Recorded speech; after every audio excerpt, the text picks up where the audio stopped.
Welcome to Who Knew. We are fans of the current series of Doctor Who, and here we discuss our likes, dislikes, and insights into the modern regeneration of the show. Visit our website, whoknewpodcast.com, email us at whoknewpodcast@gmail.com. Find us on Twitter and on Facebook at Who Knew Podcast. Subscribe, review, and listen to us on iTunes and Stitcher, or our YouTube channel, youtube.com/whoknewpodcast. Today's episode is episode 12 of season 3, Sound of Drums. The Master has escaped the end of the universe and has become the newly elected Prime Minister, Harold Saxon. This episode is written by Russell T. Davis, directed by Colin Teague. It originally aired on the 23rd of June, 2007, and it was watched by 6.9 million viewers in the overnight ratings. Hi, this is Eugene. Let's introduce ourselves. Hi, this is Heather. Welcome back. Thank you. It's a pleasure to be here. Here's Josh. Hi, this is Brian. Hello, this is Auburn. It's not the name I chose, but I like it. You may call me Kelsey. Hi, this is Frank. Hi, this is Frank. Hi, this is Frank.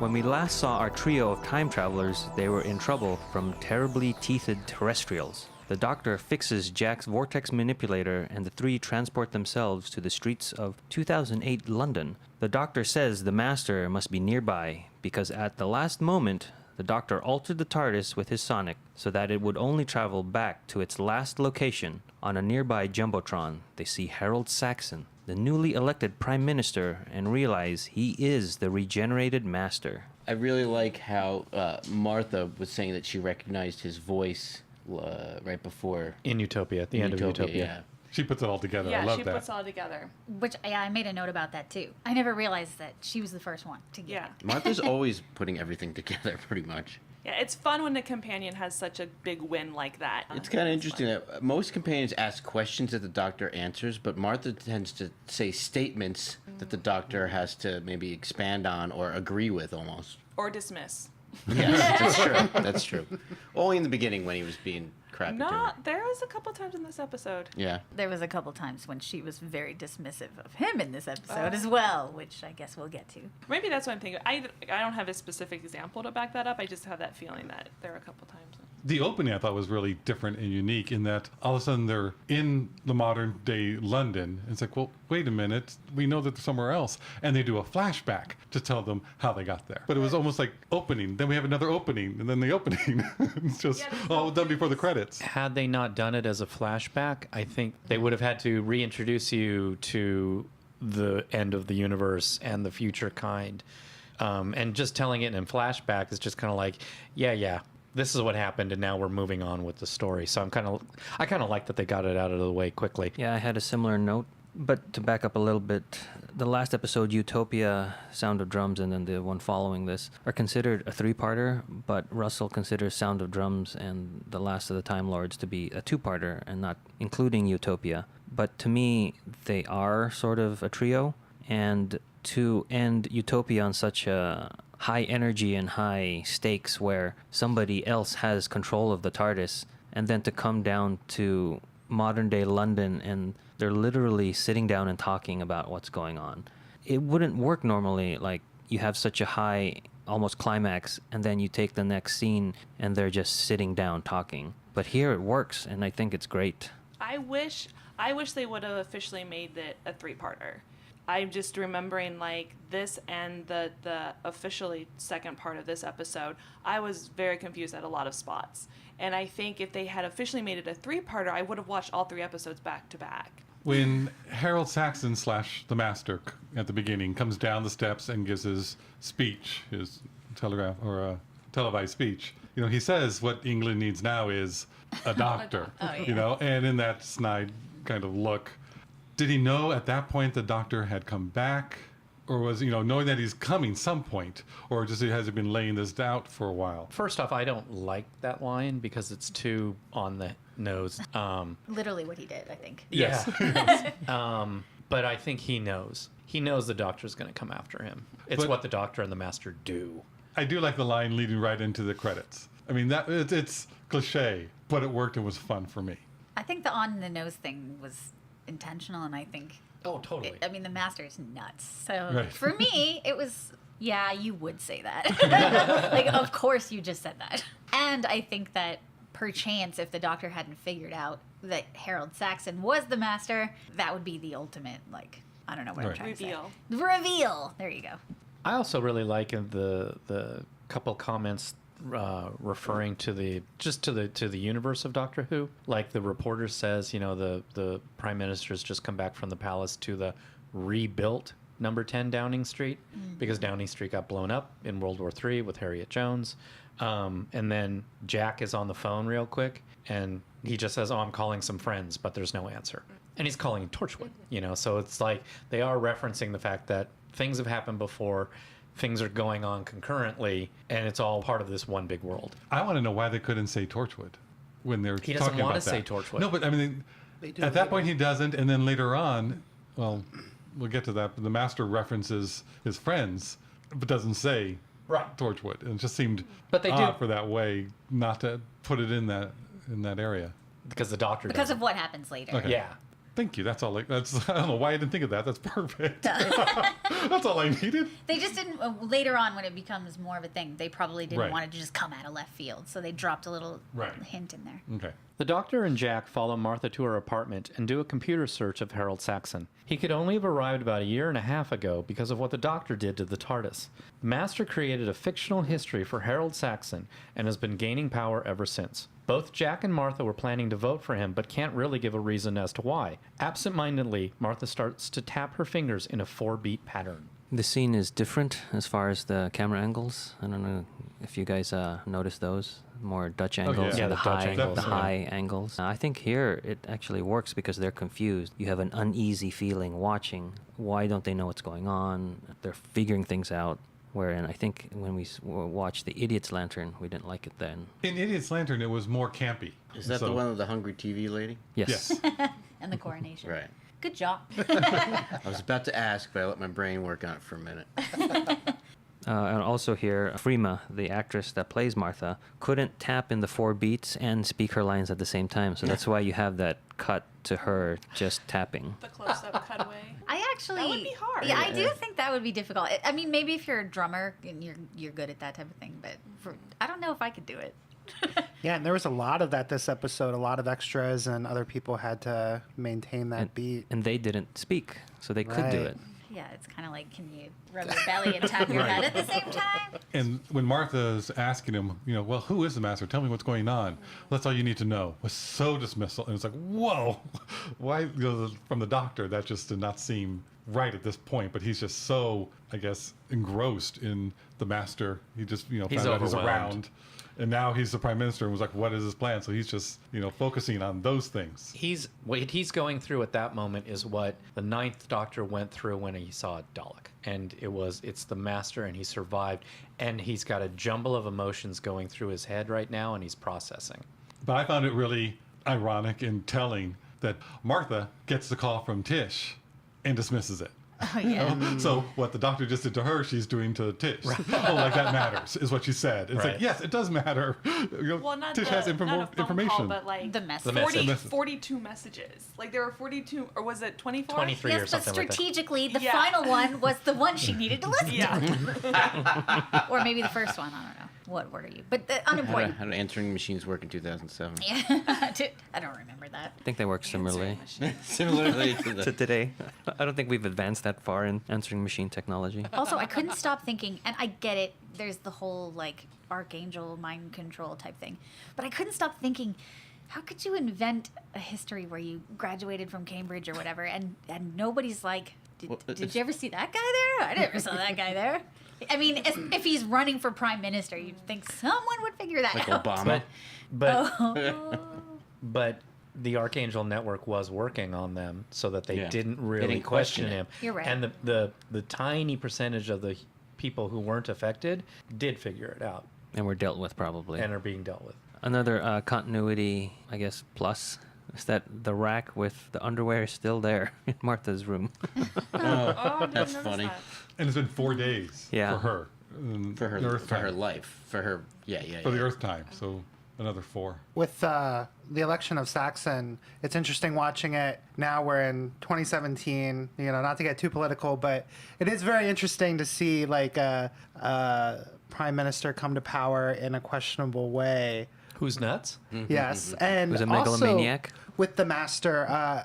I know as someone who's only watched the New Who primarily, this is my first encounter with the Master. And I will say, after seeing a few other villains towards the end of the seasons, it's really nice to have a person, you know, that is our main villain. And I like the Moriarty aspect of him being like a really powerful foil to the Doctor. But yeah, going along with his hypnosis and some of his other powers, as people who have watched the more classic stuff, how does this Master compare to some of those like previous Masters that I think we've seen, right? He's way more nuts. Okay. And he's clean shaven, And he's clean shaven, yeah. but he still wears black. Okay. And He came back from the dead. yeah, and his weapon, I'll get to that when we get to Okay. it. Yeah, the Master was Moriarty. So if you just consider a Moriarty, and many times he wore a disguise. Many times he really deceived people, and everybody thought he was on their side until his aims took precedent, and then he would betray them. In a lot of the stories, they were always referred to as they were friends. Okay. They both kind of wish they could still be friends. I think it's called The Colony in Space. Really boring episode. But at the end of it, literally everything's over, and the two of them are in the room. And this was the third Doctor, John Pertwee. And they literally go, well, until we see you again. And they shake hands, and all right, see you later. And they just part, you know. So it's not hatred. Okay. There's anger, there's betrayal, but they were friends. For those who only know the modern Who, the way I kind of compare it is the new, X-Men movies and Professor X and Magneto. Yeah. So Frenemies. that's what Perfect. I think, kind of a correlation. And do you think he got crazier just because of the modern style of writing in the show, or is it kind of explained because he was hiding as a human at the end of the universe for a while? Like, do you guys have any thoughts in your own kind of headcanon? I don't think it's ever explained. Just this regeneration's personality, Okay. maybe. Yeah, see, this was my first introduction to the Master as well, except I knew the character. But, at this point, we were still just watching the new show. We hadn't watched any of the classic ones. So it was just John Sim, guy who was nuts. This he was resurrected by the Time Lords, so maybe something Yeah. went wrong in the Yeah. resurrection and the brains got scrambled. You don't know. Yeah, Right. Could be. the regeneration went Maybe wrong or it's kind something. of like that trope that you can bring people back, but they're never the same. Oh gosh, Buffy. Don't do it. But one classic episode that comes to my mind is, I believe, the Sea Devils, also with the third Doctor, John Pertwee, where the Master is like in a detention facility, and he goes and he visits him like you would a family member or a friend that's been incarcerated. Okay. He's behind bars planning and scheming, but then he's like talking to the Doctor like a normal person would. Which is something we may or may not see Yes. again. Across town, the Master begins his day with a cabinet meeting and proceeds to kill all of the members. Meanwhile, Vivian Rook, a reporter for the Sunday Mirror, finagles her way into seeing the Master's wife, Lucy Saxon, under the guise of an interview. She tells Mrs. Saxon that her husband is not who he seems. There is no real evidence that he existed prior to 18 months ago, after the downfall of Harriet Jones. His past is an obvious forgery, and she doesn't understand how others can't see it. The first time he was ever real was when he activated the Archangel satellite network. The Master walks in and introduces some friends, aliens that are inside floating black orbs who proceed to kill Mrs. Rook. I liked his little speech to the cabinet about how they were all traitors to their parties because when they saw power, they went and followed him and They changed everything left they their had been party. saying. Jumped on the bandwagon against him. type of And they're thing. like, no, we're going for him now because he's the one who's going to Win. This scene I love because it reminds me of Tim Burton's 1989 Batman. Yes. And he is I guess it this does. this scene is almost like, it's not word for word, but like it's just almost exactly like the Joker scene in the museum where he presents Kim Basinger with the gas mask and everyone else goes down. And he's just having a grand old time, and that's all I could think of when I was watching it. And because I love that movie so much, I was like, oh, this is great. And you could argue, even though the Joker and Batman aren't friends, that the Doctor and the Master's relationship has echoes of that as well, because they never really end each other. It's kind of like... Especially the John Sim, crazy Yeah. master. Yes. So that's what I was thinking of during that cabinet meeting scene, which was very enjoyable. Yeah, every time he took off his mask to speak, I was like so tense. Like, what's gonna happen? When is it gonna happen? And he just repeated it. Yeah, he just keeps like doing it and doing it and doing it, and He's yeah. very casual about it, too. Yeah, Well, this is the mask that's going to not kill me. he's But very Cass is fun to gonna kill you. watch. Like he's got good character, good presence on the screen. Really plays off David Tennant well. Yeah, but it's funny. He makes David Tennant look like very stoic in comparison, which is like, whoa, that's weird, but interesting. That might have been one of the reasons why they made the master crazier. that's a good To point. balance the manicness and childishness. Which we don't Of see Tennant. in this episode Yeah. at Yeah. all. Yeah.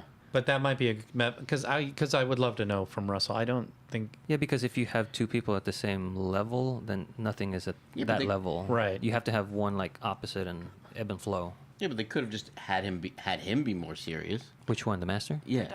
I don't know if it would have worked as Then you much. wouldn't I mean, have I know that a lot great of people captaincy. they don't like John. They don't like John Sim when he's manic and crazy. It's really over the top. But I don't know if you'd had like the master with the third Doctor. He's That much version? more calm and sedate, you know, And calculating. and calculating. And I think it really would have it wouldn't have felt right with the speed that they were trying to tell the story. Also, his recklessness and his craziness, it just makes him scarier. Yeah. No, that's definitely true. The same way, again, that the Joker is a terrifying villain. 'Cause it's like, you have no idea what he's going to do next. You don't even really know what his end game is. It just makes it more threatening.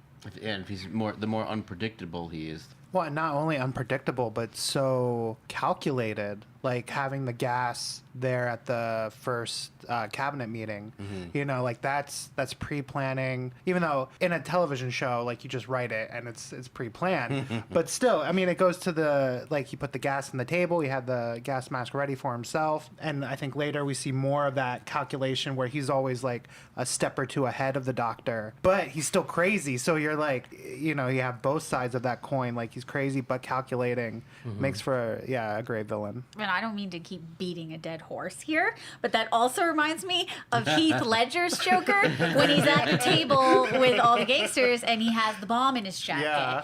So, sorry. Well, good study for making a villain. If anyone out there is going to be writing a villain, you got the Joker, you have Magneto, and The master. X. Yeah. This is a good like tearing apart, breaking down to build back up. If you need a good villain, look at these examples and crib as much as you can. And I think just the right amount was Yeah. stolen or borrowed. Like, it doesn't feel like a cheap knockoff. It just brings up the same emotions. Inspired by. Yeah, inspired by. There you go. You could also listen to Heather's other podcast, Life According to Batman. I do enjoy Batman, okay? He and the Doctor have some similarities. I believe it's Batman. Oh, I'm sorry.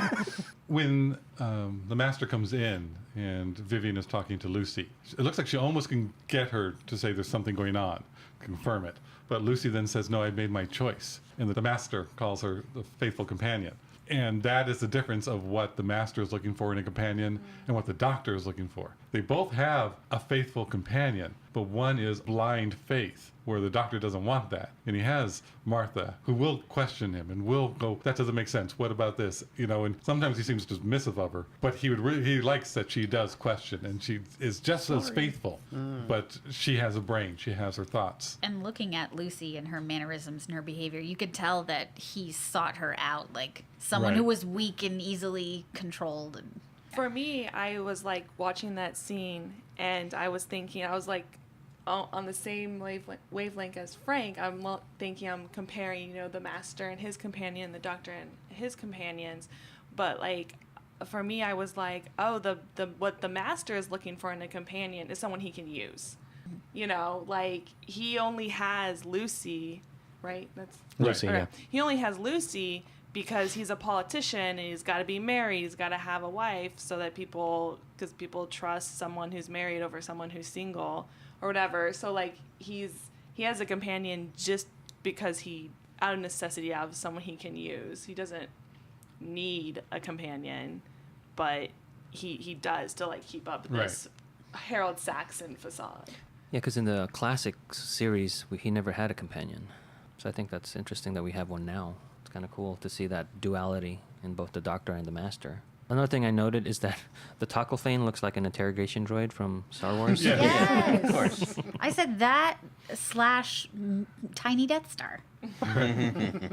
But yeah, when the spikes come out, it's like, And they kill Mrs. Rook and they leave. Then they open the door, close the door. Open the door, hear her scream, close the door. Let's open the door, hear her scream, close the door. Did we like that? Did we not like that? That was a weird Yes. shift. You like that? I mean, Oh, it's yes. funny. okay. It's funny, but it's a weird shift in tone. Yes. And that happens kind of from this point on.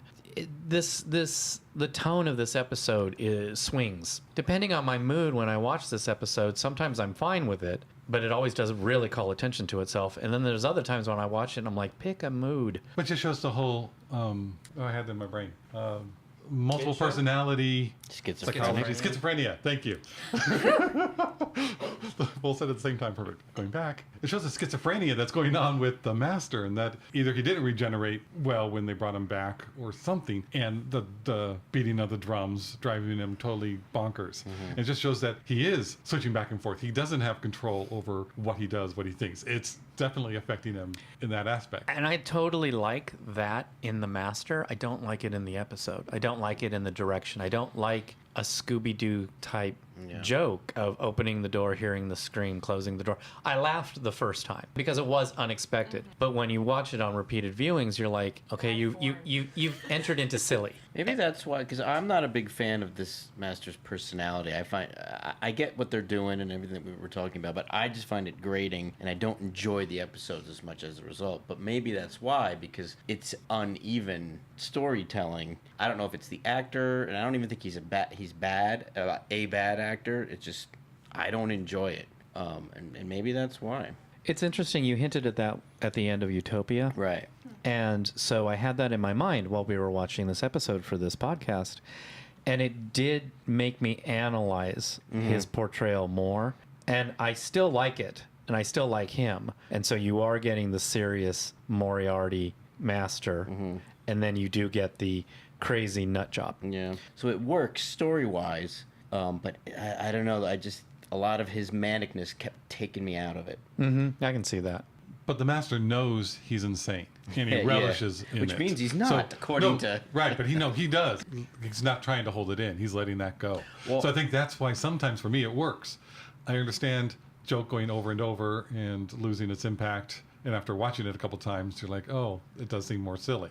But I think because you look at it going, no, he's insane, and he knows it, and he's going with it at this point. He's just letting it go.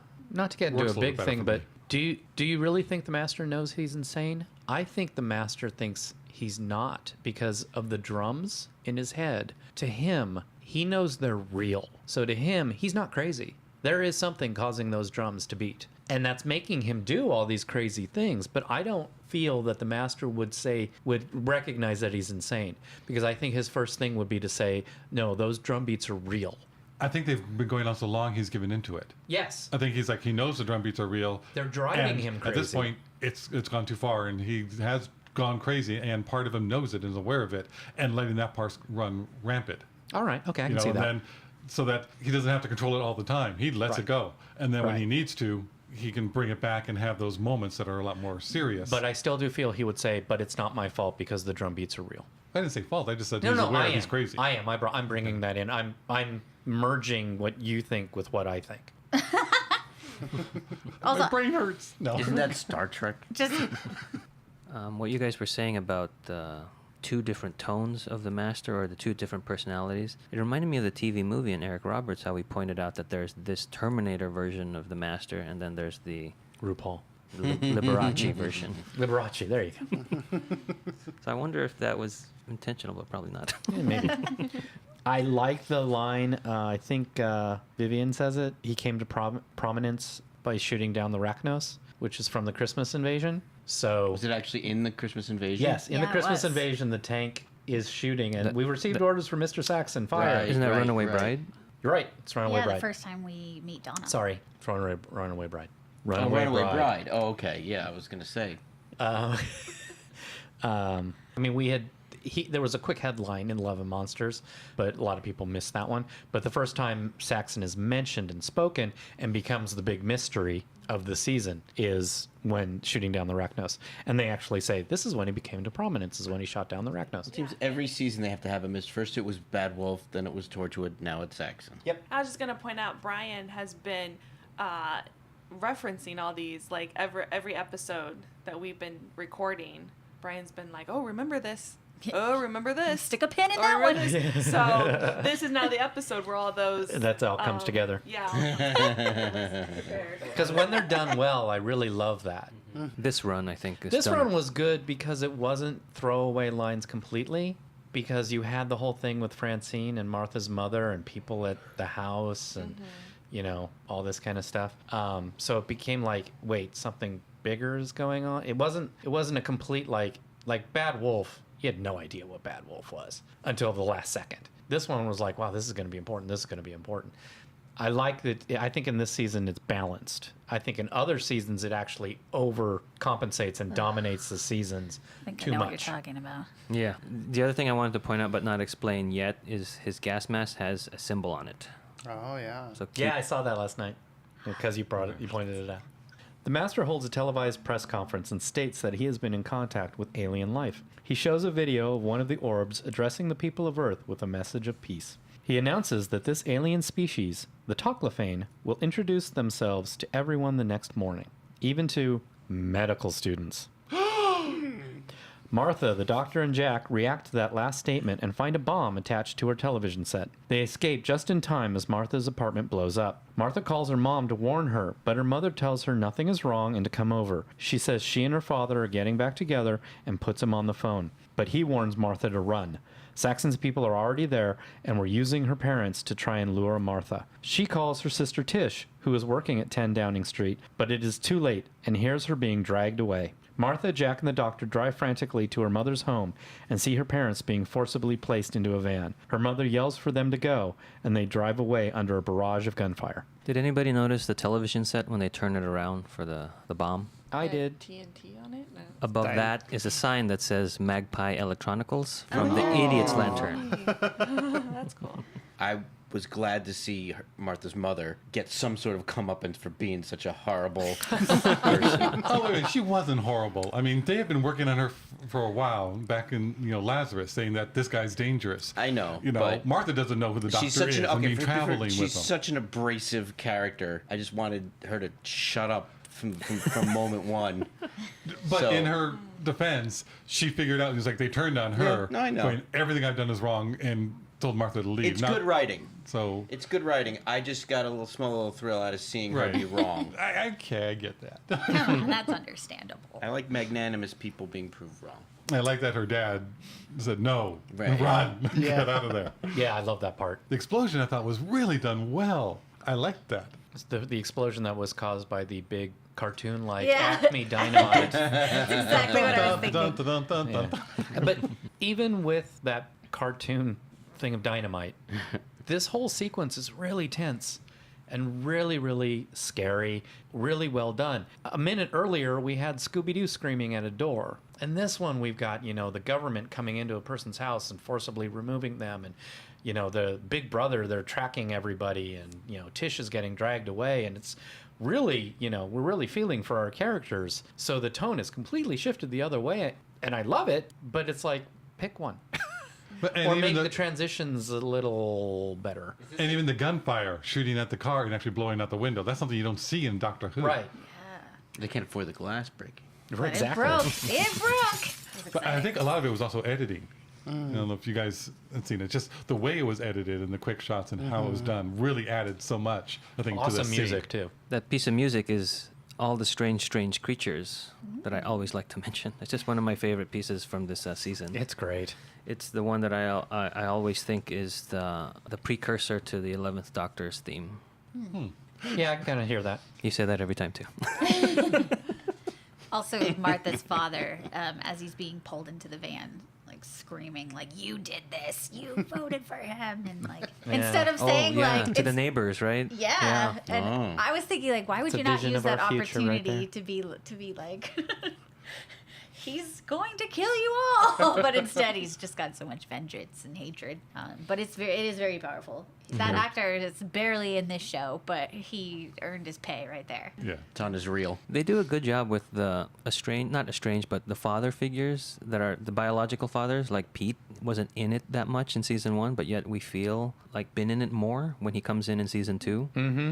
And then here, like you're saying with Martha's dad, same kind of effect. I loved Martha's talking back to the doctor. I'll do what I like when she's going to yeah. call her With that parents. finger It point. just- I was like, yes, Martha. It's like you've had it with, taking the doctor's orders or dismissal or anything. It's you still believe in him, and it's not like she totally ditches him. Just no, I'm doing what I have to do. But that's what It's I was like there's referring no to. way you're going to stop me, and I love that he's like, yeah, I can't fight you right now with this.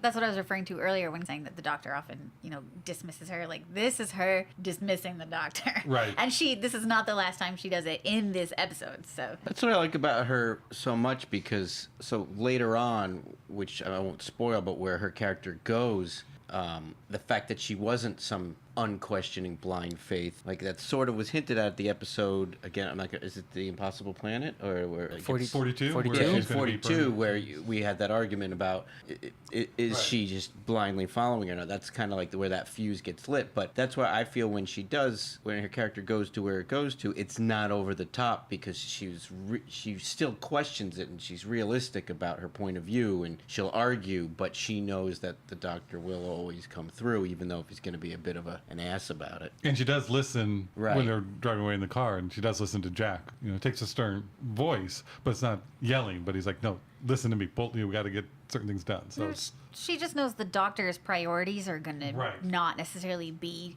about Her her family. Right. And she already knows that about him. And that's not something she's willing to roll with. Behind the scenes, Freema actually drove that car when they were running away from the Saxon men, I guess. Really? Yeah. So and it wasn't With the broken window? uh-huh. Really? And she said she had a lot of fun doing that.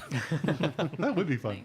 because there was the shot that like there were 2 shots that had a different color palette, and I was like, is that a GoPro? Yes, because it seems more grainy Mm-hmm. in that one shot. As they were turning, that action shot is the grainy. But then afterwards, when they're having the conversation, I It's a little better. think it looks It's better. more green screen at that point. Or maybe it's just I'm a better... talking about there's 2 shots Yeah. during the The chase. the chase, Yeah. and they're turning the car around. And When was you the get- GoPro developed? Because this is 2007. I mean, it's probably some other Okay. action Yeah. camera. Or like a lipstick camera. Something like duct that, taped yeah. to the. Yeah. So yeah, may not have been a GoPro, but more Something, like a lipstick yeah. camera. Well, the GoPro first debuted in 2004. Oh, wow. Something that I realized when we were talking about, all the hints, Harold Saxon hints that has been happening throughout this season. Whenever we got the scene of Martha's mom calling her and being like, "Are you with him? Where are you?" I always thought that it was because Harold Saxon wanted the doctor. And now I'm realizing, oh no, they just wanted to get Martha. They were after Martha and they wanted to kill her. No, they wanted Martha to get To get to the doctor, yeah. So they're still after the doctor. Yes. Yeah. Okay. I was And they're like, using Martha as leverage to do it. Okay. It just seemed like this scene was less trying to get the doctor and more trying to kill Martha. Well, the people, the humans, don't know about the doctor. They know about Martha because that's that their connection has been Martha's family. So to them, it's get Martha. When in actuality, they would have gotten everybody in the car, and then the master would have come in later and said, "Yeah, This is the one I want." This is the one I want." And it was kind of obvious, warning them that even a med student, tell them, yeah, I'm onto you. I know you're here. And that's when the doctor said, okay, then there's an obvious bomb. It's not one that he really hid well. So it was, no, I'm just toying with you and telling you I know what you're doing and where you are. And He's making I'm it in easy charge. for her. Like, the threat is real, but he's making it easy for her to see the threat with a silly dynamite To also have her run home. and run home. Yeah, You know. yeah. They ditch the car, and Martha is able to contact her brother Leo and tells him to go into hiding. Saxon breaks into the conversation and says he will find her. The doctor takes the phone and says they are the only Time Lords left. He pleads with the Master to leave Earth with him. The Master says it's too late, and that he, Martha, and Jack are now terrorists. Through a store window, they see their faces shown on a TV and decide to run. That night, hiding in a warehouse, the Doctor tells Martha and Jack about the Time Lord ritual of taking children and showing them the time vortex. The Doctor ran when he saw it, but he thinks the Master went mad. That is when the Master first heard the sound of drums. Is this the first time in the new series that we've seen Yeah, I wanna Gallifrey? Or say- ever, right? Like a 'Cause you full-on- saw No, No. in the new in series. the the new new series. series, Okay, yeah. cool. Because literally those costumes that those extras are wearing behind Yeah. the boy are original series costumes. And they were Yeah. borrowed from the Doctor Who exhibition in Blackpool at the time. I just feel like for 3 seasons we keep hearing about Gallifrey, Mm-hmm. we keep hearing about the Time Lords, and all this like teasing, and then we see it, and it's so worth it. Like, Yeah. and I think it's like I love that scene so much more because they've been teasing us for so long, and when they finally show it, it was really cool. Wasn't it somewhere there was an interview where they were actually hesitant to show other Time Lords on Gallifrey because of the costumes? Oh, yes, that's right. They were did. very worried that the costumes were going to look utterly ridiculous because they think they're utterly ridiculous. The high the high collars and collar, the yeah. silliness of it. And it's like, yeah, but then look at how you filmed it. You know, you made it very moody. You've made it perfectly, and it seems very alien. And it doesn't seem so, cardboardy like it does in the classic series. So then I think they gained confidence as they went along. Mm-hmm. I was thinking like Queen Amidala Yeah. fashion. Like, Yeah, I'm right there with you. I'm so glad for that, great glimpse of Gallifrey. so much fun. Great glimpse of Gallifrey. This is the first time that we have a televised Black Time Lord in that flashback. I think previously they were in novels and other things, but never on TV. And the collars that we see, I think, were first used in The Deadly Assassin with Tom Baker. So those are probably the same ones. Yeah, I think it was the Deadly Assassin that first introduced that look that stuck. Yeah, because previous to that, in the War Games, they just wore like the black and white outfits, which Yeah. is similar to what the young Master is wearing in Yeah. the flashback. So when they show the time vortex to these young kids, what do they want to happen? If the Doctor ran and the Master went nuts, what result are they hoping for? Some are also inspired, but they say when they look into it, so they can be their leaders and then higher they're up Time weeding out Lords the and all this. weaklings, basically. Right. So both the Master and the Doctor were the weaklings. Well, because before the Doctor is like considered a rogue Time Lord. He's Right. not, Right. an upstanding citizen of Gotcha. Gallifrey. It's like medical school. If you can't, dissect a cadaver, you get sick. It's just not for you. You can go into a different aspect of it. But And why at the tender age of 8? Yeah. Well, maybe 8 looks like 100 to us. Yeah, that's true. That's eight to them is Good point. not 8 to us. Also, if they're children, how do they just regenerate into an adult at some point, or? Well, no, I you're don't first. want to open this can of worms here. How I but- always view it is you're born as a baby, you grow to adulthood. If something happens to you, you regenerate along the way, or you Right, they'll live out still to be an old age. man. Because Yeah, like you we become see an at the old- end of the 11th Doctor that Right. You'll eventually be an old man and regenerate into something else. Okay. this is a phone conversation that we've been, Love talking about at the beginning, in the conversation between the Doctor and the Master, and this is when the Master has his mental, capability and facility. So he's talking about it, and that was And a he's great calm. scene. Yeah. I thought he really. I loved his does line well in where I love how he doesn't know what happened at the end of the Time War. Because he wouldn't. They wanted him to fight in the Time War. And I love his line where he says, I didn't want to do it. I ran to the end of the galaxy and hid as a human. That's why he did it. He did it to escape the Time War. And so then the Doctor has to explain to him the horrors at the end of the Time War and that everybody's gone, which is a lot of information that we hadn't picked up yet. And I think the two of them just do it really, really well. I mean, because like we were saying, this is the calm Master, but he's more menacing this way. I mean, he's almost scarier this way. Well, and his lust for information about is this that conversation? Like, what did it feel like to destroy 2 civilizations? Yeah, you see that real desire for power in a way that's beyond, even being the Prime Minister of Earth. You see, like, Well, England. yeah, UK. oh yeah, Prime Minister of England, but eventually, Eventually Earth. his plans are more than just to take Right. over Earth. It's to be like a supreme kind of being in the universe. Yeah, and it's a great line because he says, "You must have felt like a god." Yeah. Yeah, and I picked up on that, like almost longing that the He's master jealous. had to be jealous, or just to be like, like you're like me now, right? Like you got a taste of it. that power, and now you want more. You want to chase it. Yeah. And the doctor doesn't. Going back a little bit with the Gallifrey flashback, the piece of music that is played is "This is Gallifrey, Our Childhood Home," and I think it's very fitting for that flashback. I can't remember what it sounds like. I'm not gonna. This is Gallifrey, a childhood home. So We take won't- that, but the opposite. We won't Not roam. that. That's what they recite after they look at the time vortex. Oh, right. I had a question. The story that the master gives, is that from the classic series, or was that made up for this? I think it was for this. Yeah, I think it was for this. Yeah. About being resurrected to be Yeah, a about soldier? like at the end Because of the there was classic no- series, was there- he dead or something? Or Well, the last time we did saw him was Eric Roberts. Yeah. It was in the movie. In that Oh, TV the- movie. right. TV movie. 96. I always and then forget how did about that end? He went into Eye the of Harmony. in the heart of the TARDIS. Gets sucked in or something like that. Yeah. So somehow. He fell down a hole. Yeah. Yeah. You know how it is. The villain comes That was the back. trend in movies back then. People The falling villain off comes from back. high. It always comes back. If you don't see them die, Right, Right. right. they're And even then- probably not dead. Yeah. Just mostly dead. Mostly dead. Most lightly alive. So yeah. So the Time Lords did something to bring him back. I wonder why, though. Why Or were they they like, also this did- guy would be a good soldier? Yeah, right. The one who's crazy. Well, he yeah. is. Yeah. They yeah, could you know send that him guy out who there. calls himself the master? Get him over here. Because they need someone to do stuff that they don't feel is proper for them to do. And if he dies in the process, they That's don't right. care.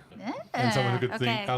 think outside the box. So Yeah. If it wasn't for the doctor, the master would have won a lot. So the spin-off is Suicide Squad, but set in Gallifrey during the Time War. Is it Suicide Squad careful. with a question mark because they can regenerate? Yes. Suicide Suicide. Squad. What? I like the other quick reference to Torchwood here. Oh yeah, and tell Jack his little friends I sent him on a Himalayas. goose Wild chase goose to the chase. Himalayas. Yeah. Hey, where's the Torchwood people? They could You know, help. They'd be Yeah. fighting this, but no, they're off in the Himalayas. Probably fighting with each other because, that's what they do. Or sleeping with each other. Yeah. Or I was gonna sleeping say. and fighting. Because they need body warmth in the cold. Of course. Yeah. I gotta watch this Torchwood. But then Jack's also like trying to explain to the doctor, no, I changed them. No, Yes. no, they're good. No. I like that. I thought of you when they go into the warehouse to be safe. With the color palette changing. That's a very blue warehouse. Thank you for noticing. Yes, I did notice. It's very blue. Behind the scenes on that, the doctor and Jack are eating chips, or as we Americans call them, French fries. It was a cold night. They started off warm, did multiple takes. They started becoming, annoyed and sick of eating cold fries at the end. And Freema was glad that, for continuity's sake, she did not take a bite. Yeah. The one that David Tennant puts in his mouth, even as he's saying they're good, just looks like it's disgusting. I was like, that just looks gross. As a connoisseur of the French fry. I'm always surprised that they never seem to take Jack's Americanness into some of these. Like he calls them chips, where I think if it was an American production with a British person, we would have had them call what we call French fries chips, Yeah. and made a point oh, that's because he's British, where maybe they do more Sometimes they do. but yeah, 'Cause he whenever did it say slips, cell phone. right, instead of He mobile. doesn't say mobile. Right. Well, I just watched The Empty Child. He says barrage balloon. Instead As opposed of to barrage. Barrage. balloon. Oh, okay. But he's not. Isn't he American in the American. show? Yeah, he's not. In the show, Oh, he he's is, from the though. In the future, show, he is. but he's He's from a different planet. He's from a different Okay. planet. Oh, okay. And then he took on. He took on the persona of it. Oops. Spoiler if you're watching Torchwood. But he has an American accent. Right, but he has an American accent, but that doesn't mean he was Yeah. raised in America. Right, but we project that he is Right. American on that. So I think All on right, this I'll one you allow have to give a that. little bit Yeah. more of a leeway for Jack. Because they definitely love to hyper Americanize the Americans on the show, which Right. So we'll we talk see about a the little bit second- later. Yes, yes. So that's actually a valid question. No, yeah, I think. Thank you. Yes. Just because he does play as an American, Right. And maybe that's just my own No, I agree with you. projection. Jack confesses that he works for Torchwood, but insists that it is different now. He receives a pre-recorded message from Vivian Rook with all her research about Saxon and the Archangel Network, which is a series of satellites that all communications use. The Doctor uses his sonic on a cell phone and discovers the 4 beats of the drums is a hidden signal constantly being transmitted. It has a hypnotic effect, making people accept Saxon at his word and to vote for him. The Doctor uses the signal on spare keys to the Tardis to create wearable perception filters so people will not notice them. They head to the airport where the President of the United States has just landed. He tells Saxon that UNIT is taking control and will make first contact with the Toclafane aboard the UNIT aircraft carrier Valiant. The President leaves as a van pulls up carrying Martha's family. Saxon takes them to a private plane and leaves for the Valiant. The Doctor, Jack, and Martha use the vortex manipulator to transfer to the aircraft carrier as well. So this is the part where I like the Jack conversation with the Doctor about Torchwood is different. Yeah, it's better. I changed it in your honor. Yeah. I like that the Doctor doesn't say anything back, though, right? He's got other Like, things to deal with. That's true, but But yeah, he's mad That though. was- You know, he is angry for a moment, but then is like, "All right, but we got to get down to business." Yeah, but he's a little out of touch. I mean, a lot of time has passed. Get over it. No, I'm kidding. But I like the perception filters, the wearable ones. That Yeah. the TARDIS is meant to really kind of blend in and not be seen. That's part of what the TARDIS is. So the keys work, and then amplifying that and making it go to everybody's brain through the network, the Archangel network. I thought that was nicely done, and I didn't see that coming. Use it That's really against him? nice of putting those two things together. I liked it. Yeah, they And use the that- Archangel Network against him. they do a great job of explaining it, but not such a great job of showing it. Like, it just kind of pans to the left a little when Martha's trying to look at the Doctor, and I'm like, And doesn't it just kind of like still see him. I like that because he's saying it doesn't make you invisible. It just makes you part of the background that you're not really paying attention. So your focus goes to something else and you're not looking at it. You start wailing your arms, you're going to be drawing attention. Maybe if he was a little blurry or yeah, something. a little blurry. And then when he waved his arm, he became Right. like Or fade out a little bit so transparent feel rather than blurry. Or, Yeah. Maybe I just wanted a little bit Little more. more. I didn't want him to be invisible. No. Right. But I to can say me, they it can just go seemed more, but I liked what they did. it seemed like an inexpensive decision. Which probably was why they decided that. Probably. But what they really wanted to make it like, you know, when you fancy someone and that person doesn't even know you exist. oh right, we have to Bump, talk about too, that. bump on the Hi. head. Yeah, did But not the like that. only thing that makes this one okay, and because I don't like any of the other ones, is Jack. Because he says you too. Because I had the same thought, but I didn't think anything of it until you put it into words why you like that. That's why I like it now because Yeah. because Jack is saying, yeah, I got a thing for the Doctor too. That's kind of cool, and Yeah. I'm glad that that's the end of it. But backing up to the keys, that montage of the Doctor building it, I thought it was going to be something else by the end I of know. it. I was so disappointed I the was like, first time. I remember so- the first yeah. time I watched this, and he's like, "There they are," and I'm like, "Did you like glue a Lego to a key and Yeah. put it on some twine?" Like, I don't get. I'm like, that's it? Okay. I thought he was gonna like build up this massive thing, and He did. We just can't see it. And I think it's during this scene is that the Doctor's theme is used a little bit in, I think it's Martha's Quest is the name of the piece of music. But it has that, what we would recognize as the choir, the haunting choir for the Doctor's theme. They use it musically, and it's different. I think it's in a major key. I was just like, that is so familiar, but Yeah. I like the use of it here. The Doctor says he's not there to kill the Master, he's there to save him, which just shows all the guilt for what he did during the Time War. And it's like, I understand you want to save another Time Lord, but this one? Really? But yeah, he seems which to is be kind of able the to. point of the whole show. He seems to be able to turn a blind eye to all the dead people that Right. the Master killed. And I get it. It's what makes it so interesting of a relationship. But But if that's the last one of your kind, yeah, no, that's what I'm saying. Yeah. Like, I get it, but it's amazing that maybe he has guilt for that too. And if you can regenerate into a woman, you can still repopulate with Time Lords. The last of his kind. It's like, well, okay, never mind. Unless then the other one also regenerates Well, they go into back and a forth. woman, and then Like that will ever happen. I got the confrontation between the president and Saxon just has a new meaning now because there's so so you're, what makes you in charge? And since Britain elected an ass, it's like, oh, That one really hit home. that hurts. Really hurts. The Master's long coat has a red lining. Yes. You guys notice that? Yeah, Yes, I did. Yeah. That's a homage to the third Doctor, John Pertwee. But then they used it for the 12th Doctor as well, Peter Capaldi. Because it really looks like Capaldi's coat. Yes. It could You'll find out who also- Capaldi is soon. It could also show his inner evil. Or something. I don't know. I know how you guys like colors. So. Right. Except for Josh, he's colorblind. Yeah. Where did you get that small trombone? I bring it with me everywhere. To Martha's surprise, the Valiant is a huge flying ship hovering over London. When Saxon was Minister of Defense, he helped design the ship. The Doctor, Martha, and Jack are making their way to the bridge, but stop when the Doctor feels the Tardis nearby. They enter the Tardis, but the Master has altered it. He has built a paradox machine around the console, which will activate 2 minutes after first contact. Good movie. Good television episode, too. The President begins a live telecast, which will be carried by the Archangel Network. The Doctor, Martha, and Jack sneak into the bridge using the perception filters. The Doctor plans to place his filter on the Master so everyone will see him as he really is. Can I interrupt here and talk that they're cutting to the broadcast all over The world. well, Yeah. England and America. But you had other languages, so... Oh, you did? Okay. Yeah. But the ones they have for the America students, the college students watching, was, to me, just hysterical in the way they represented it. Each person was wearing a sports jacket, with Like a the Letterman, on it yeah. and their sports team. They had a pizza box, had which had an- an American flag on it. It had a popcorn box that was decked out with an American flag on it. Didn't they have Cheetos? And things, it just was so stereotypical. I just kept laughing. Yeah, I was thinking the same thing. And Trinity Wells. Yep, she's back. I love Trinity Wells. Lachelle Carl.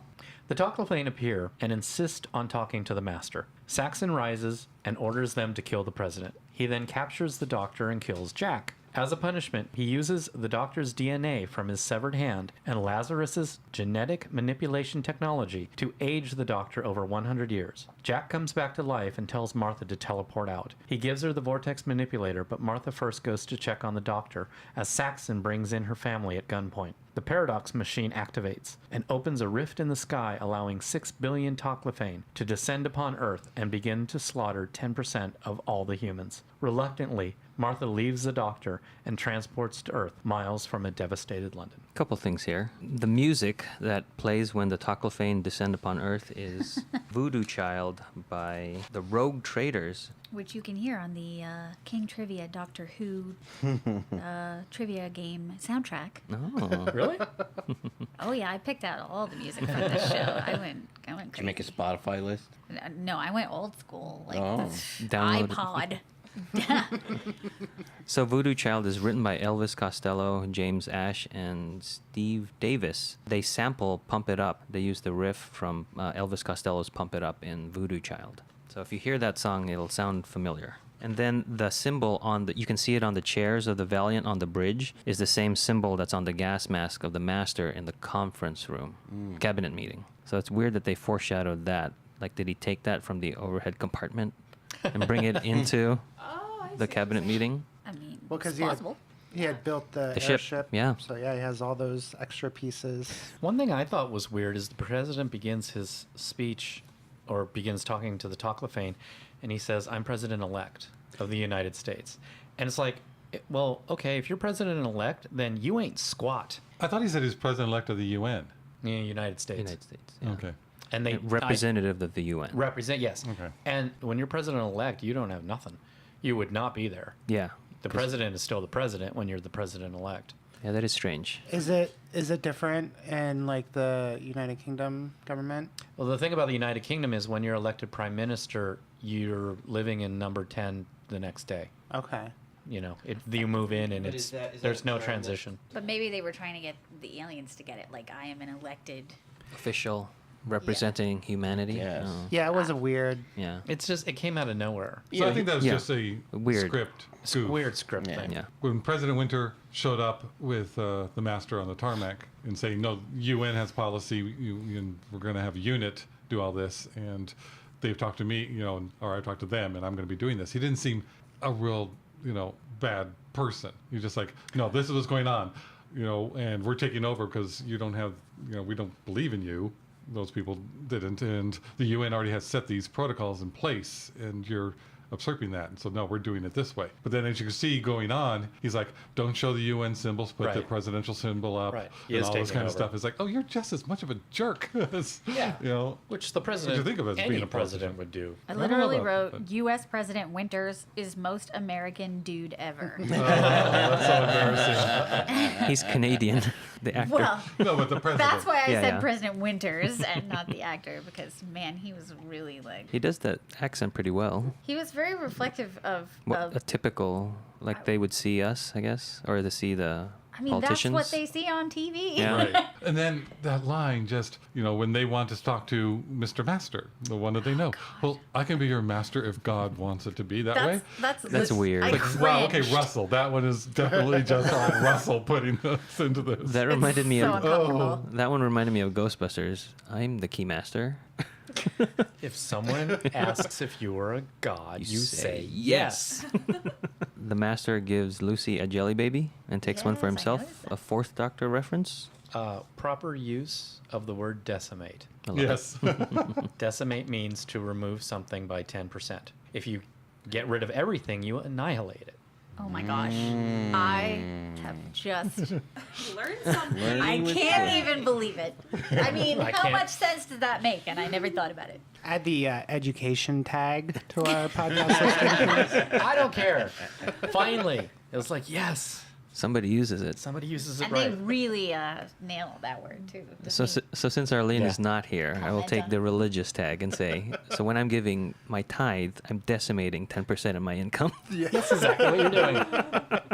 I love the rift in the sky. I think that is an awesome Oh, effect. it does look great. It does. Yeah. And then it has that crash zoom and zoom out like Battlestar. Yeah.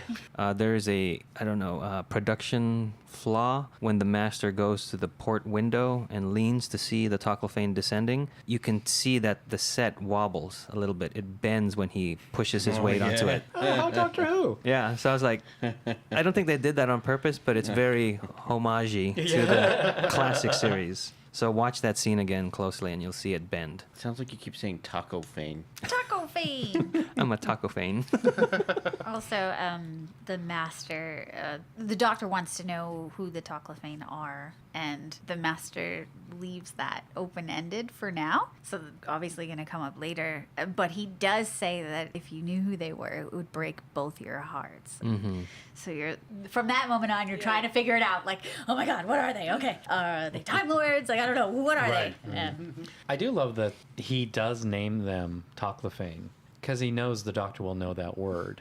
I mean, because I can equate it to oh, well, here are these aliens and they're hobbits. It's like he knows that the Doctor is immediately going to be like, there's no such thing as Toclafane. I know there's no. So what are they?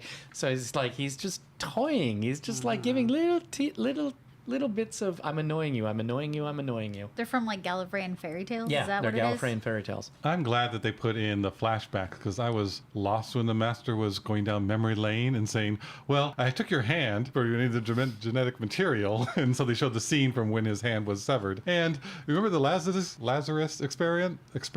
And it's like, what? It's like, so they showed it going, oh, that's right. He aged and got younger during that and he's going to reverse it. So I'm glad they put that in because when you're watching it, it was such a long time ago. Did they show how he actually got the hand? Did I miss that? No. Yes. That's a maybe. In the last episode in Utopia, Yes, they show him take it. Jacob. Oh, that's or right, the yes. Jacoby. Jacoby, thank you, sorry. See, that's He picked up the hand and brought it into Tardis when he got shot. That's the bad part Need some about help. being a guest is my continuity's off, so could not remember how we got that. But stupid those hand. are such little things throughout that Russell must have planned out in advance to use, and so made an episode about it, showing it, which did not pick up on at the first time I saw this. Going, okay, wait a minute, okay, and then as well, so well that they did the flashbacks, then your mind goes, okay, now I got the whole story again. I could see just as little bits. So I think they needed that desperately, and I'm glad they put that in. This is also a callback to our episode on the Lazarus experiment. Experiment. Thank you. Remember we were talking about his equipment and it looked kind of TARDIS-ish, and looked a little Gallifreyan. And now we know why. Because the Time Lord was helping him fund it and giving him ideas on how to use it. And Right, Saxon was right. mentioned in that episode. Yeah. Saxon was mentioned, That's yeah. where he got his funding. Yeah. And then we also know why Tish was selected Right. Right. From that episode, and yeah. promoted so quickly. Oh, in the earlier episode. Right. Right. Because the master wants to keep the family nearby. It's all a web. Of lies. Because really, I mean, Tish, it's like, oh yeah, you'd be hired for number 10. Uh-huh. But even now in this episode, we're already sort of starting the web for future episodes where we're going to be like, oh my God, they mentioned that all the way back in this one. Right. So it's like, Or did they? so it's like the web is just continuing from here. This hand.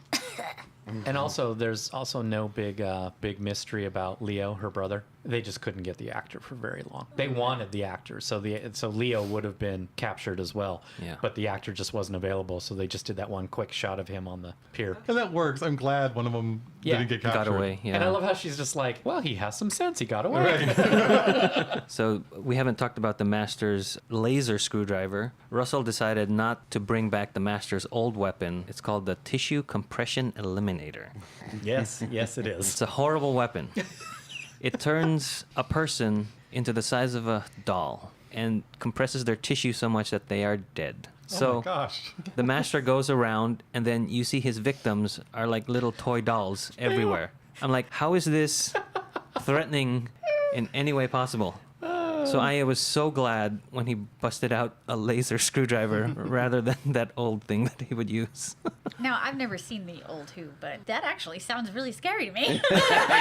Not when you see it Not when you in see it. practice. I know, it does sound pretty creepy. Dolls are usually creepy. Right? Okay, but Goodness, yeah, maybe that it's... was I don't want to that be was compressed. that was the best prop you could come up with to look like a person. It's terrible. Okay. I remember it in the Deadly Assassin. I think there's a cannon and a guy is manning it. The Master comes up and he uses it on him, and then the cannon position is empty. The Doctor goes in and he opens up whatever panel that is, and he just pulls out a doll, and you're like, what just happened? That's weird. Oh, look, the Master was here. Okay. It's really bad. And then there's a Fifth Doctor episode, I think it's Legopolis, where there's technicians working on the TARDIS to fix it, and the Master turns all of them into dolls. And it's just weird to see like a whole city turned into dolls. I thought the old age makeup was great. Yes, in I this remember. episode. I've been waiting to talk about this makeup since we started the podcast. Whenever age makeup comes up, it's one of the best ones I've ever seen. It was so good. The only thing I wish they would have done would give him some like foggy contact lenses. Yeah, but that's always a problem when Yeah. they age people is their eyes don't get smaller, like the muscles around the eyes sort of stay the same. But it was really good. Yeah, this aging done to the David Tennant at this point is different from Human Nature. If you remember that was the first time he was put Yes, into age yes. makeup. They did it differently because he's aging 100 years Right. rather than a normal human lifespan. Right. Or 100 years plus whatever he is now. Also, this had to hold up to days and days of shooting, whereas the other one was probably The just one a scene. day. Yeah. Yeah, and this makeup, they weren't afraid to go very close with the camera, and I That's think true. that sells it better because you see it up close and you're still like, wow, that They looks probably really have good. had some new technique that they were, really trying to showcase. And I know you guys are huge Disney fans, so did anyone else think of like Ursula turning people into like little Yeah. seaweed? Because I totally did. I don't like the effect of it happening, the sped up footage. Yeah. But then when you finally see him, it's like, okay, good makeup. How could they have done it? What were other options? I don't know. Maybe they were going for that sort of stylized hand crank effect, that you see in Sam Raimi movies or in the I think they're trying to say he's physically aging 100 Yeah, years but in a they- few seconds. But that- Literally. But for them to come up with that But, effect, you never know. Sometimes they have an idea, you try it, you don't know it didn't work until it's done, and you don't have the money to do it again. But Would no, have I been cool agree. if he just had his back turned and then he turned around and we saw that face. Yeah. Where's my soup? Yeah, which is Well, people like soup. well, That's how they you know can't they're all- choose, so give them a break. Jeez. That's right. When they find the paradox machine attached to the console in the TARDIS, we see a little bit of our normal Doctor when they don't know what to do. Martha and Jack don't know what to do, and he goes, "Well, I have a plan." They go, "Oh, didn't I tell you that?" And he smiles and then leaves. his plan makes no sense. None. It's way at too this point. simple. Because the perception filter is supposed to stop people from seeing you, and for him to go, oh, well, I'm going to take mine off and put it on, the master so everybody can see who he is, kind of thing. Makes no sense, but you don't think about it until afterwards. And then it was after the president gets killed that he takes off his perception, and to be caught is what it looked like to me. Also, the master says, like, did you really think that would work on me? Right. Which you'd think the doctor would. No. he wouldn't think that. Yeah. I think they were trying to say that if you put the perception filter on the master, the hypnotism would break. Because no one paid attention. Well, no or noticed him as much. something. It would just reveal. But the way they wrote it was like, and suddenly he's going to look like a demon, Yeah. and it's not. No, it's he's still going to be the master. Yeah, it's not but like people would I suddenly- think it would break the hypnotic thing, and I wish that had been written a little better. And what really scares me is, we know now people would still follow him, so it wouldn't have made any difference. An Easter egg here. The U.S. President Winter states that unit protocols for alien contact were established in 1968. That is the year UNIT was introduced in this episode, The Invasion. Oh, cool. Oh, at the end, I understand kind of her reasoning, but I was at first expecting Martha to take Jack with her when she teleported, and then she kind of just disconnected from her family and from the doctor and from Jack. And if I was Jack, because it seemed like she had a good, like she backed away from him and still had a clearer path to get to Jack to at least save him as well. I mean, I understand having to set up Martha's story so she can have her own thing going, and I'm sure Jack becomes important. I forget the next episode, but I'm sure it becomes important being under the Master's control or being a tool for torture or whatever. But at the time, like, Martha, save Jack. Come on. You need help. Yeah. We don't know really where Martha's going or what she's planning on doing. All we know is she'll be back. Right.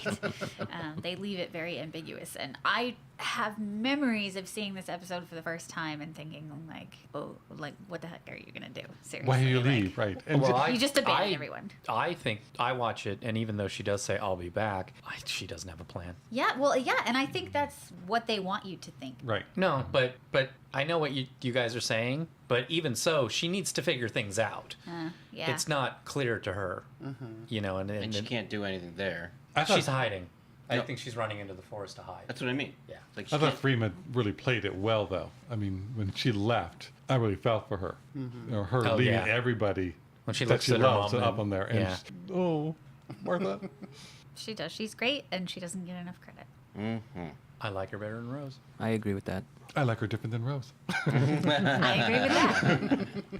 The sound of drums. Who is this episode good for? Or this episode is good for who? A new viewer, a casual viewer, a fan of the show, or a diehard? I'm torn between fan of the show and casual, just because I really, really like this episode. I think it's really well done, even with the tone shifts. I watch it a lot, but it has so much history to it. There's so much knowledge that you need to know in order to completely understand what's going on, that if you came in cold, you'd be completely lost. But I really, really like it. So I'm going to lean towards a casual person, somebody who's familiar with Doctor Who. If you know at least the basics of the show, you should be able to watch this and have a good time. I, too, am going to go with casual viewer, mostly because of the Doctor character himself. The Doctor that we see in this episode is not the Doctor that most fans are expecting. He's not goofy. He doesn't do crazy stuff. He's just very serious most of the episode. And if you're just somebody watching the show for the first time, like you said, there's a lot of things that you're not going to understand. But then on top of that, you're going to have a Doctor that isn't that much fun, which is fine in the context of the episode. But as an outsider just coming in, you're going to be like, this is the Doctor. He doesn't seem to know what's going on, and he's grumpy all the time. So if you're seeing it out of context and, just casually flipping through the channels, no familiarity with the Doctor at all, I don't think it's going to do much for you. So I would say a casual viewer, but who knows the show. basics, yeah. Yeah. I agree with all that, but I would say for those reasons, should be a fan, because someone who's a little bit more casual, I think this is a little spoilery even, because it is such a geek out on a lot of the Doctor Who lore that we've seen and heard and all that stuff. And I think if you're not an avid fan, you may enjoy some of the stuff, but there's too much stuff going on that you just wouldn't be able to plug into. You'd feel like you were excluded. Yeah, From like something. you get it, and it wouldn't turn you off to the show, but you probably wouldn't follow it very well, and it would make you want to watch more episodes to see what they were talking about, rather than just sit back and enjoy this episode. It's not something I usually say, but I'm saying for a fan. Yeah, I hear what you guys are all saying. And I think me personally, I would put it in the casual because it does have a lot of subjects and meat where you do need to have a familiarity with at least some of the Saxon setup to really get the payoff. But today, I'm going to say casual. Maybe tomorrow I would have said fan. But I think there's enough like action, and you do get to see the Doctor, and it is on Earth, so it's not like too crazy out there where like somebody who was just a casual viewer like wouldn't be totally out of a context that they would. It is they a would get fun it. episode. And it is fun, yeah. You get to see the Doctor in a way that you don't often, which would not be good for a new person, but for a casual, like it does Ooh, give it you that goes other there, side. huh, Yeah. sometimes? Well, I think that Brian summed up nicely my feelings towards this episode. I'm also torn.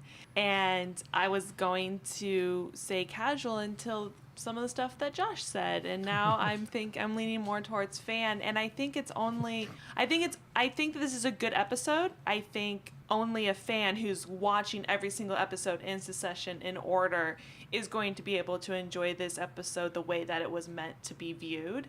So it's really good for a fan. It's a culmination of a Yeah. lot of things that you sort of need to be familiar Yeah. with Yeah, absolutely. to enjoy it on all those levels.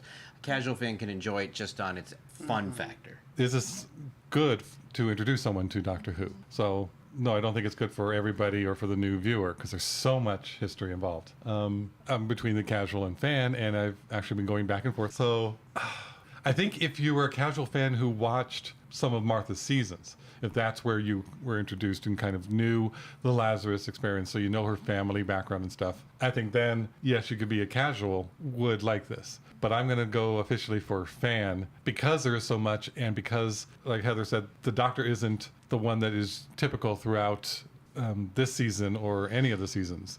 So that little caveat is if those ones that you did see were Martha's, then yes, as a casual viewer, you could like it and get something out of it. But otherwise, I think a fan who knows more of what's going on or watching all the episodes leading up to the season's end. For me, it's also a fan because this is the season finale of season 3, and I would want somebody to understand everything that's coming with this episode and all the homages and flashbacks, as opposed to being flashbacks that these are the first time you're seeing a flashback, rather than, oh yeah, I remember that episode. And the journey and the decisions that Martha goes through and the emotional things that she says, I don't think would impact you if this was your first episode.